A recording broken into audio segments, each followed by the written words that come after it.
Well, hey guys, and welcome to the video. So today I'm kind of annoyed because I went ahead and did all the gaskets I just saw last video on the truck, valley pan cover. Well, I'll point it out when I get out there. Anyway, after doing some Googling, I've determined that this is probably the last possible piece that could be leaking oil unless it's a really bad pan.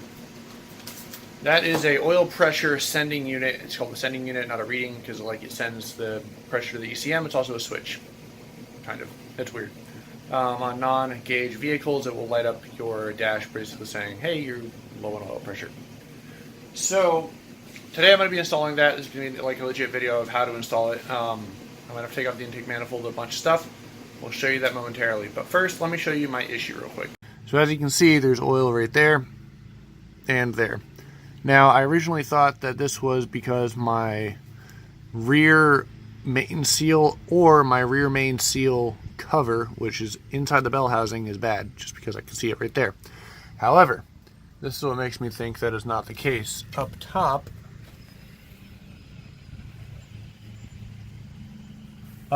and all around up there, you can see oil is leaking out. And I think that's because the leak is coming from on top of the transmission, not because it's coming from within it. So let me show you what I'm talking about on the top side real quick. Right, so up here it's kind of hard to tell, but you can see there's oil there a little bit, but mainly right back up in there, there's some fresh oil. And things I've done with this truck so far, if you didn't see the last video, I did valve cover gaskets, just did this. Valve cover gaskets, oil, valve cover, valley pan, the other side of the valve cover, of course. I did the oil pan seal, new grommets on the valve covers. There's no oil coming from any of the tops of the covers or anything. I cleaned those up.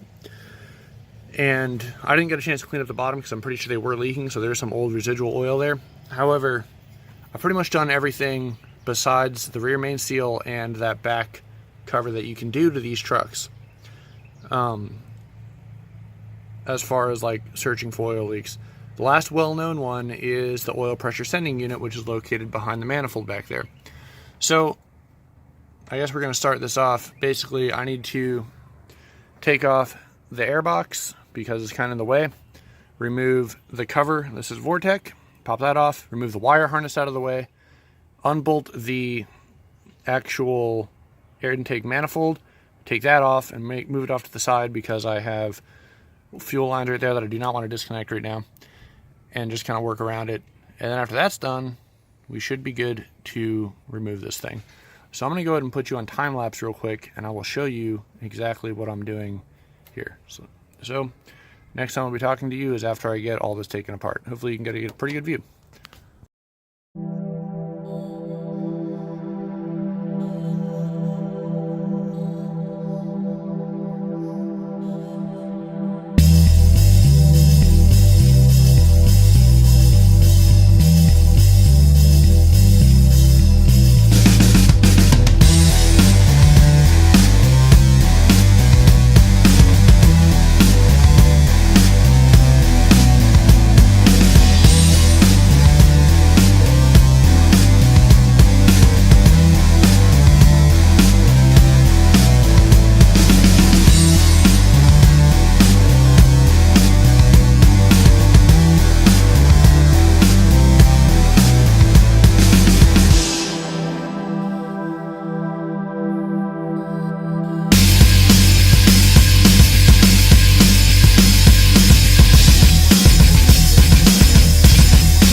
Alrighty guys, so right there, that tall sensor standing up is the oil pressure sending unit. So I'm gonna try and figure out how to get that out of there, and then once I do, I will let you know how I do it. Alrighty guys, so as you can see, my valley cover is starting to come off. And the reason for that is because I was noticing that right in here, there seems to be a good amount of like fresh oil, and especially right around that bolt. And back there, it looks not so fresh. So even though that's my oil pressure sending unit right there, probably still gonna replace it while it's out. I think I may have installed the valley pan cover wrong, because like right in here, there's a lot of like fresh oil right there. So I'm gonna go ahead and pull this out, which I've been doing, and see exactly maybe if I messed up the gasket alignment or if there's something wrong with it, and then I will catch you guys after that. But I don't know what this plug is right here. I'm kind of curious about that. There's a lot of oil coating that. Again, it could be just be leaking around there from heat, but there's a couple of things back here that I want to take a look at. I can't tell if that sending unit's leaking or not, but we'll see. Alrighty, so here's the cover, and you can see there's a good amount of oil right here, as well as his back corners. I can't figure out what's coming from inside this valley pan and escaping. Ooh, this is ripped. Didn't see that right there either, so I may have to replace both. These are ripped. It's weird. Huh, interesting. These are actually brand new gaskets that I just put in. Anywho's, you can kind of tell, this is the gasket, this is the corner that I saw. There's also a good amount of there's a lot of oil around this edge. This was clean when I put it in. This looks a little ripped. So I'm not sure if this is just a bad gasket or what exactly. So I'm gonna keep digging into it, but this might be my problem. I also may not have put it in when it was clean. That could have caused an issue. I think it's this gasket, to be honest, but I'm gonna go ahead and keep looking around the back. Actually, I'll just show you. Alrighty, so here's our motor, no valley pan cover. And right there is where I'm pretty sure it was leaking from. Although I'm trying to figure out where the oil was getting out. But as you can see right in there, I don't think it's coming from that sending unit. I really think it's coming from this valley pan gasket, which is really irritating because, again, like brand new. Let me move that knock sensor cap out of the way.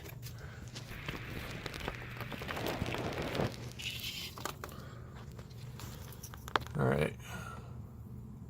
I'm going to keep investigating this and I'll let you guys know, but I really do think I may have messed up this valley pan cover install, or there's supposed to be silicone somewhere that I didn't put down.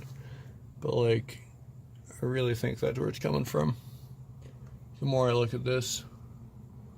Alrighty guys, I'll let you know, but it's kind of what I'm thinking right now. Alrighty, I'm back. So I went ahead and cleaned off the surfaces and everything. And I'm like positive this was my goof, because there was so much crap stuck to these gaskets around. You can still see residual bits of it. However, that being said, this cover isn't totally innocent either.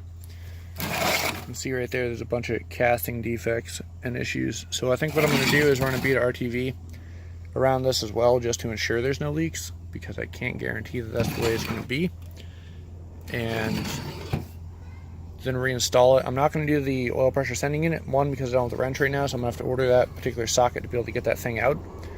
And two, I really don't think it's leaking from there. I'm like positive this is where it was coming from, judging from how much like just gunk, build up gunk. This is a brand new gasket, but I mean, it can only do so much when it's on top of something that had a bunch of gunk on it. So that is the current plan. I'm going to go ahead and put a bead of RTV around this on both sides, just inside the gasket, and then stick it down and reinstall it. And that is the current plan. Alrighty, so I just add my bead of silicone, RTV all the way around, good to 500 degrees, no problems. I use the gray stuff just because I had it on hand instead of black, but it's more expensive because it's meant to deal with gear oil. Absolutely no problem for engine oil, you just can't do it the other way around. Black is not good for gear oil. So now we got our bead around here. I already put one on the other side, and I also noticed when I was putting it together, this is a very distinct shape. There is a mediocre chance that I put this on backwards last time around. Hope not, but there is a mediocre chance that these are backwards. Not sure. So I'm going to go ahead and reinstall this. Alright, so they are in. As you can see, there's all the bolts. Now, the instructions for the RTV are to put it down to basically finger tight, which is really hard to turn by hand, so I'm going to do it by the wrench just till it's barely snug. Then you have to wait an hour before you can torque it down. And the reason for that is to let everything set properly before you give it the final gasket shape. Well, not final gasket shape, but make sure you don't squish all the stuff out and there's no gasket material there. So that's what I'm going to do. I'm going to go ahead and tighten all these down, wait an hour, and then torque them down, and I'll figure out torque spec in the meantime. Alright, so just torqued everything down. It is down to 15 foot-pounds, and then the manifold bolts are 88 inch-pounds. So I'm going to go ahead and start reassembling everything. You saw me take it apart. It's pretty much the exact opposite. Put it back together. It's starting to get dark out here, but I won't be able to test this until tomorrow, so I will get back to you guys tomorrow once this is all back together and let you know if this fixed my issue or not. I'm really hoping it did. Well, so I was installing this, and this was unexpected. My heater core hose right there literally just snapped off. See it right there. So that's all messed up. Thankfully, it's just a connector, and I can replace that without pulling out the whole heater core. But that had me extremely concerned, so I'm also doing that, I guess. Anyway, I'm going to keep putting this intake manifold back on, and I'll figure that piece out next. Super irritating. As much later, obviously, quick update. Got the replacement heater core hose thingy from Advanced Auto. Thankfully, they're still open, but it was like a couple bucks. And then got everything bolted down. 89 inch-pounds, not 88. 1 inch-pound is really going to matter, but just so you're aware. And you torque in sequence, meaning from center out on both sides and kind of go around. So I'm just got to put the intake manifold, or not intake, well, the actual intake back on. Hook up my HIDs, which are hanging out there, as you can see. And then it'll be back together. So I'll probably see you guys again when it's bright outside, because I'm not able to drive this for roughly 12 to 24 hours to wait for all the seals to properly dry. The RTV, I want to make sure this has a proper seal. Hey guys, anyway, just keep on plugging and checking. It is 9:14. Hopefully I can get this done a little sooner. It is the next day, and as you can see, everything's back together except for my valve cover. I'm pulling that off because I found out that aside from the leak I had up there, I probably also messed up my valve cover install because there's fresh oil right around there on the headers. Well, manifold, and as well as you can see on the back side right there's some shiny going on. I put my finger in there and you can definitely tell there's some fresh oil back there as well. So if I didn't clean that other gasket, there's a really high chance I didn't clean this one properly, so I'm pulling it off to double check. This has been a real terrible process. All I learned is definitely take your time when you're doing this stuff, because I did not, and now I'm paying for it by having to do it again. So I'm going to pull this off and then I'll show you guys and we'll see what it looks like. Pulled it off and that would do it. I noticed this lip was not tucked in, and see that dirt right there? Right on the edge? Probably enough to leave a gap. But I also noticed this edge did not seem tucked all the way in, so I'm not sure why that was. I swear I put this thing all the way in properly when I installed it. Just like that. But apparently maybe not. So I'm going to go ahead and pull this off. I'm going to clean both surfaces extremely well. There's some grit on the top. And then put this back together, and hopefully that'll do my oil leak. Not what I expected it to be, but you never know. So time to keep on trucking. Alrighty, so as you can see, those surfaces are much cleaner now. Went ahead and took a scuffers brush, or a scuffer to it, to make sure all the little bit of debris are out. I missed a spot right there. I'll get that real quick. And our valve cover. Well guys, it's been several days later. Hurricane came past, and I just wanted to go over whether or not all this work fixed my oil leak. And I would say it kind of did. I'm definitely not leaking anywhere near as much as I was. Even not moving, I can still drip a good little puddle, and right now maybe a drop or two after driving around, which to me is a lot better than it was. I think it might be that the rear main steel cover. I think that's the last one I really need to get to. But other than that, like, everything's been going pretty good. So video's kind of all over. Obviously, like, I mean, a lot of it was my bad. All of it was my bad, minus the initial bad gaskets, but the reinstalls. Just being silly and dumb on my part. Anyway, guys, I hope you enjoyed the video, and have a great day. Don't forget to subscribe if you like what you're seeing, and if you have any questions or want to see more stuff on the GT500 or the truck, let me know. Let me know in the comments below what you guys want to see. Anyway, have a great day, and thanks for watching.